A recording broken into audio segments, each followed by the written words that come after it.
नमस्ते भारत, नमस्ते किसान।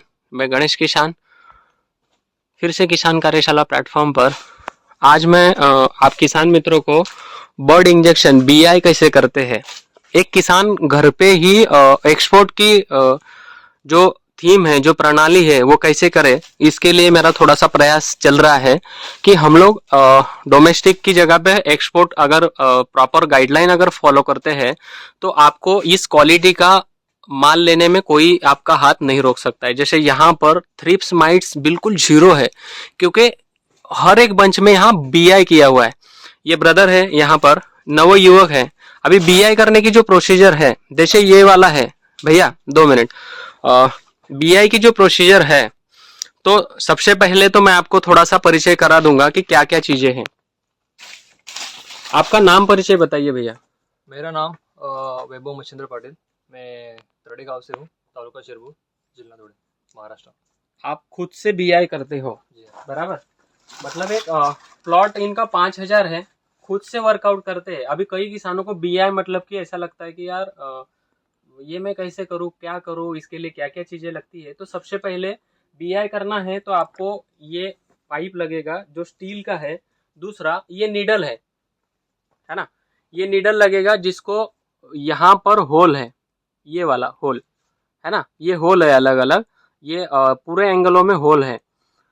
चौथा, इस पंप में क्या डाला हुआ है, ये जो पंप है ना, ये पीछे घूमो आप, ये पंप है नॉर्मल। अभी भैया से बात करते हैं।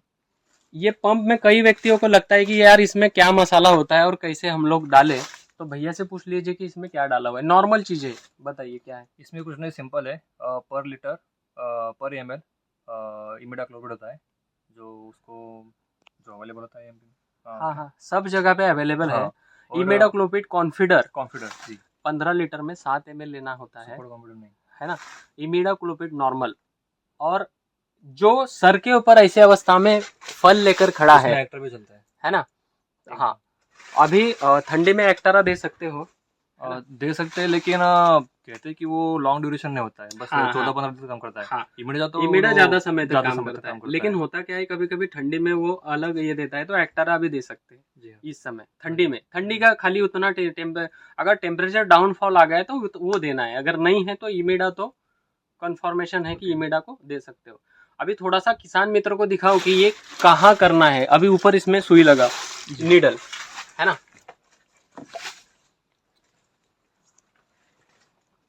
ये। हाँ, अभी ये पंप चालू करेंगे। अभी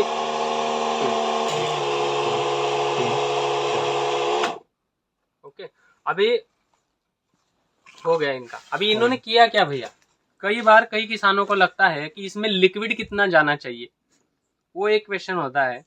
तो जैसे इन्होंने नीडल वहां पे लगाया और नीडल लगाने के बाद में पंप चालू किया और वहां का जो ये दबाने वाला प्रेस किए वाला जो करने वाला जो बटन है, तो ये जो है, ये जब देखना उड़ेगा। अभी इसमें जो लिक्विड है, इन्होंने गिनती कैसे की, 1 2 3 4 5, मतलब ये दबा के रखा और 1 2 3 4 5, पांचवी बार में छोड़ दिया, तो बराबर उन्होंने जो नाप के रखा हुआ है वो बराबर लिक्विड उसमें आ गया। अभी ये सर समय में 10 ml जाता है भाई। हाँ, तो सर पे लेके खड़ा है तो ये पूरा उसके अंदर इसको भिगो दिया, और जब बंच निकल के आता है तो वो इस अवस्था में होता है। जैसे यहाँ पर ये बंच निकल के आ गया है, इसमें बीआई हो चुका है, ये बीआई हो चुका है। अभी यहाँ पर ऊपर में थ्रिप्स माइट्स आपको नहीं मिलेगा और आपको प्रीमियम क्वालिटी मिलेगी। ये यहाँ पर अगर मैं दिखाऊं आपको तो ये प्रीमियम क्वालिटी मिलेगी। तो ऐसे पता चलता है यहाँ पे बीआई नहीं हुआ है। जब हम यहाँ पे हाथ लगाएंगे ना नीचे से, तो मच्छर ने यहाँ पे कुछ डंक मारी है, तो नीचे से नजर आता है। बारीक बारीक ये जहाँ जहाँ मच्छर टच करेंगे ना, वहाँ वहाँ बारीक बारीक जो है, जहाँ से सकिंग करेंगे ना वहाँ पे फोड़े आ जाएंगे, जैसे बोलते हैं ना बारीक बारीक, तो वो यहाँ पे नहीं मिलेंगे जिसमें नहीं हुआ है। यहाँ पे सब जगह पे ये खुद करने वाले हैं तो सब जगह पे हुआ है ना। कोई कोई एक दो पौधा होगा जो छूट जाता है, लेकिन जो छूटेगा उसके ऊपर आपको मिलेगा, मतलब मिलेगा 100%। इसमें नहीं बराबर। हुआ है। हाँ, इसमें नहीं हुआ है, इसका कारण है कि ये क्यों नहीं हुआ है पता है। देखो हम लोग इसको कैसे पहचान सकते, क्योंकि इसमें होल नहीं होता है ना। इसमें होल हुआ कि मतलब समझ जाना है कि इसमें हुआ है। जैसे ये वाला है जिसमें होल हुआ है, ये देखो इस साइड से आओ, ये साइड से आओ, ये जहां से ये निकलेगा ना ये वाला, तो इसमें होल हुआ है। स्मूथ लगता है। हाँ, ये स्मूथ रहेगा। काफी अच्छा लगा आपसे मिलके, और आप जो खेती कर रहे हो सही दिशा में कर रहे हो। कहीं कहीं जॉब पे जाने के मेरे हिसाब से किसान पुत्रों को कोई आवश्यकता नहीं है। 5,000 प्लॉट ये अगर अच्छे से मेंटेन कर लिया, जैसे मेरे हिसाब से ये जो बंच निकले हुए हैं तो 25 प्लस तो ये जाएगा ही, 110%, 25%, 25 kg के ये आगे जाएगा।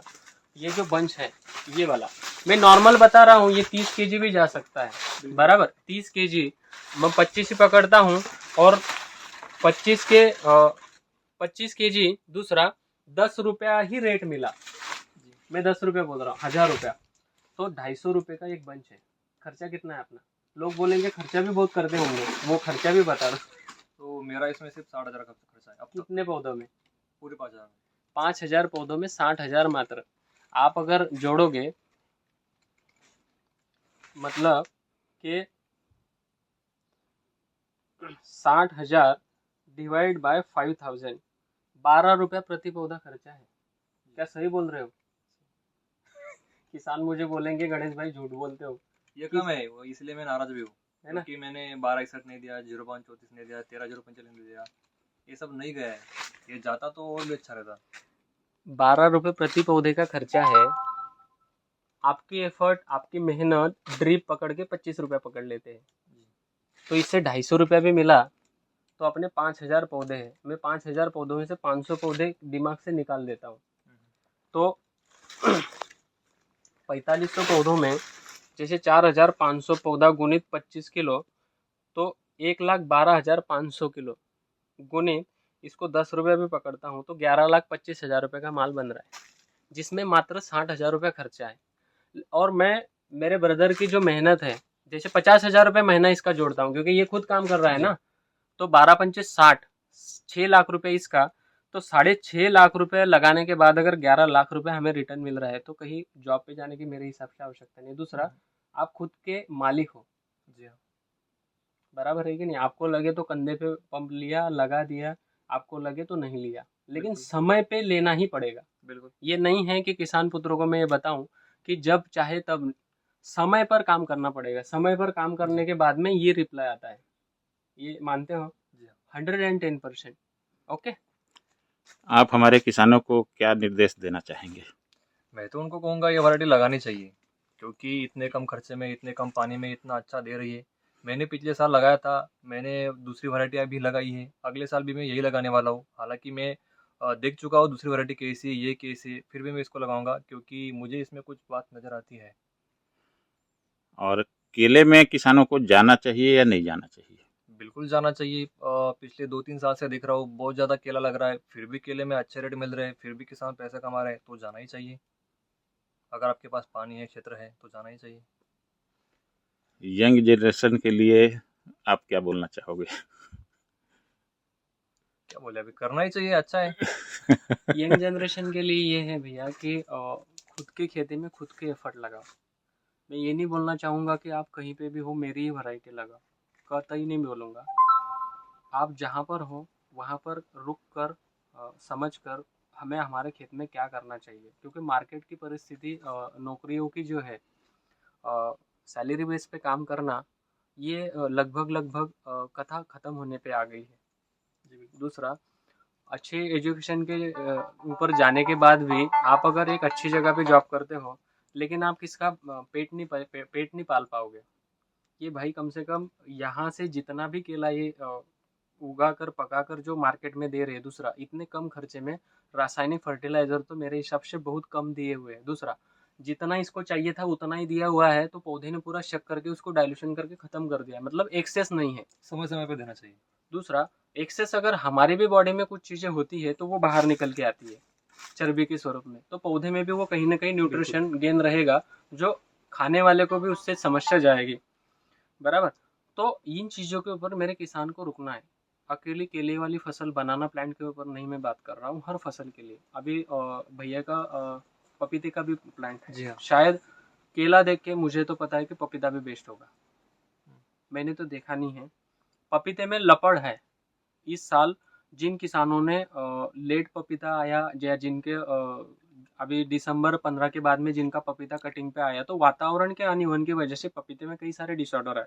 मतलब समय से पहले फल पकना, दूसरा झड़ जाना, ये समस्या आई। रेट कम हो गए, माल मार्केट में बहुत ज़्यादा आ गया क्योंकि पकन जल्दी हो गई।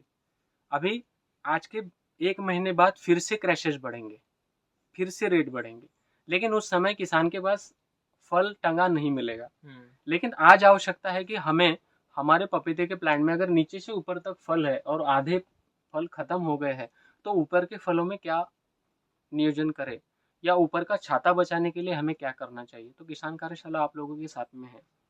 आप वीडियो बनाकर भेजिए, फ़ोन कॉल कीजिए, कई पूरे सहयोगी आपके लिए है। आपको नहीं मिल पाता है तो मेरा नंबर है यूट्यूब पर, गणेश किसान करके, आप मेरे से सहयोग लीजिए। मैं फ़ोन पे नहीं बात कर पा रहा हूँ, जैसे फील्ड पे घूम रहा हूँ, तो मुझे व्हाट्सएप पे मैसेज कीजिए, वीडियो डालिए, ताकि मैं रात को वीडियो देखकर आपको उसका रिप्लाई दे सकूँ। कहीं मेरे से गलती हो रही हो, 2 दिन तक मैंने रिप्लाई नहीं दिया हुआ है, तो तीसरे दिन मुझे कान पकड़कर, कान खींचकर मुझे 2 बातें बोलकर मेरे से वीडियो का रिप्लाई लेना है, बराबर? तो ये चीज़ें कैसी है कि किसानों के बीच में घूमते-घूमते परिवार को तो मैं लगभग भूल ही चुका हूँ। लेकिन कई किसानों के रिप्लाई भी नहीं दे पा रहा हूँ क्योंकि बहुत ज़्यादा ट्रैफ़िक है, क्रैशेस है। तो आप लोगों को आपकी जगह पे रहकर समस्या का समाधान करवा लेना है। अगर आप लोगों के पास मैं कुछ समाधान नहीं कर पा रहा हूँ, या मैं जो मार्केट में बता रहा हूँ उसके व्यतिरिक्त तो कुछ अच्छी चीज़ें हैं जो किसानों के अच्छे के लिए है, तो आप मुझे वो भी सिखा सकते हो, एज अ कान पकड़ के सिखा सकते हो और मुझे बता सकते हो कि आप इसको ये फाइन ट्यूनिंग करके ये वाला बताओ, तो आप किसानों को और अच्छे से मदद कर सकते हो। बराबर। और इतना बोल के मैं मेरे शब्दों को विराम देता हूँ और मेरे पूरे भारत के जवान और भारत के किसानों को नए साल की हार्दिक शुभकामनाएं देता हूँ, क्योंकि मेरे लिए हर दिन नया साल है। हर दिन मेरे लिए मृदा डे है, पर्यावरण डे है, किसान डे है, मेरे लिए पर डे है। क्योंकि जिस दिन है उसी दिन हम उसके ऊपर कार्य करें, वो मेरे लिए कार्य करने की प्रणाली नहीं है। हर दिन हर चीज़ के ऊपर काम होना चाहिए। Okay, thank you Bharat. नमस्ते किसान।